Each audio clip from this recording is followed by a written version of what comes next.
Well, I used to work at a prison facility in North Carolina for about 6.5 years. Upon moving to Myrtle Beach in the year 2000, I fell in love with this town. I started off, and I was born and raised in Miami. A couple years ago, I was a middle school teacher in Houston, Texas. Well, when I was stationed at Fort Bragg, we would always come down on furlough and visit Myrtle Beach. So, liked the area and decided to stay. And I knew I was wanting to get into policing and decided to fill out an application. And I got accepted, and I've been here ever since. So this city stands out, not only that, also as a police department, because most of the people you talk to here are not from Myrtle Beach. They're from New York, New Jersey, Colorado, Florida, Tennessee.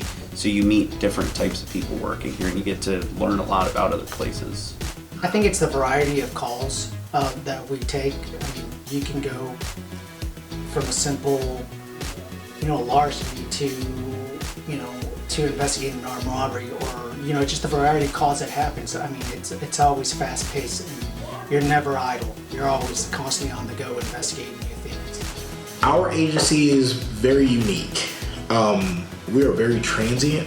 We get a lot of different people from a lot of different places, a lot of different cultures. The way we give back to the community is through traffic safety programs that we offer.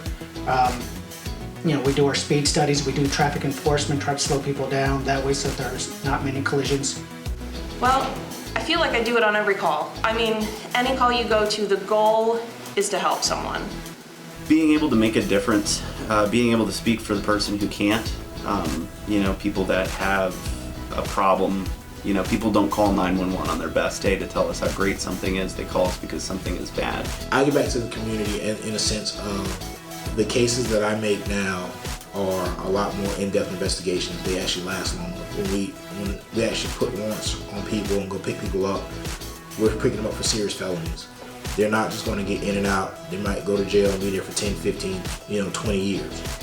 I feel I'm in the right position right now for many reasons. One, not just the years that I've already been with the department, but years that I've been living in general.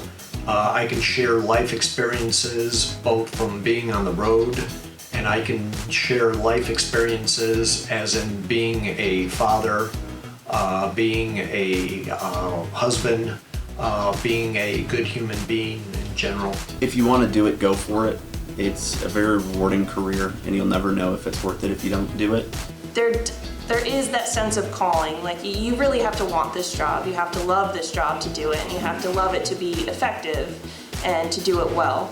So any sort of tip I can give someone is just understand your calling, understand what the purpose is. It is to help the community. It is to make the community better.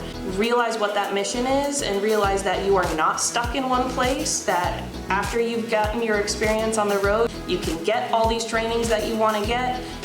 You're never stuck. You're always going to be learning. You're always going to be growing. Be ready to broaden your horizons within this department. Everyone right away says, well, I want to go to a specialty unit. I want to work with canines. I want to work with drug enforcement. I want to work with crime scene. We teach you first to be a police officer. You're going to learn the way of the road, the way Myrtle Beach does things, the way Myrtle Beach polices. From there, that's where you broaden your horizons. You continue your education, you continue learning, you continue training, and that's where you can branch off to a different division.